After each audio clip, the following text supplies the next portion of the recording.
എന്താണ് ഈ new tax regime? New tax റെജിമും ഓൾഡ് ടാക്സ് റെജിമും തമ്മിലുള്ള മേജർ ഡിഫറൻസ്, ഇതിൽ ഏത് ഓപ്റ്റ് ചെയ്യണമെന്ന് എങ്ങനെയാണ് ഡിസൈഡ് ചെയ്യേണ്ടത്? ന്യൂ ടാക്സ് റെജീം എന്ന് പറഞ്ഞാൽ എന്ത് എന്ന് ചോദിച്ചാൽ നമുക്ക് പറയാനുള്ളത്, ടാക്സ് അതിന്റെ ഒരു ചേഞ്ചിങ് ഫേസിലാണ് ഇപ്പോൾ നിൽക്കുന്നത്. ഇൻകം ടാക്സ് എന്ന് പറയുന്നത് നിയമങ്ങൾ മാറാൻ പോവുകയാണ്, ഇനി പുതിയ ടാക്സ് കോഡുകൾ വരാൻ പോവുകയാണ്. അപ്പം അതിന്റെ ഒരു ചേഞ്ചിങ് ഫേസിലേക്കുള്ള ഒരു ഫ്യൂവൽ എന്നുള്ള രീതിയിലാണ് ന്യൂ ടാക്സ് റെജീം വന്നിട്ടുള്ളത്.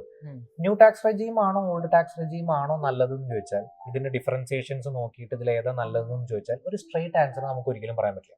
അതായത് ഇപ്പോൾ നിങ്ങളുടെ പ്രൊഫൈൽ കംപ്ലീറ്റ്ലി നോക്കി, നിങ്ങൾ ഉണ്ടാക്കുന്ന ഇൻകങ്ങൾ കംപ്ലീറ്റ്ലി നോക്കി, നിങ്ങളുടെ സോഴ്സുകൾ നോക്കിയിട്ട് കാൽക്കുലേറ്റ് ചെയ്തതിനു ശേഷം മാത്രമേ നമുക്ക് പറയാൻ പറ്റുള്ളൂ ഇതിൽ ഏതാണ് ബെനിഫിഷ്യൽ.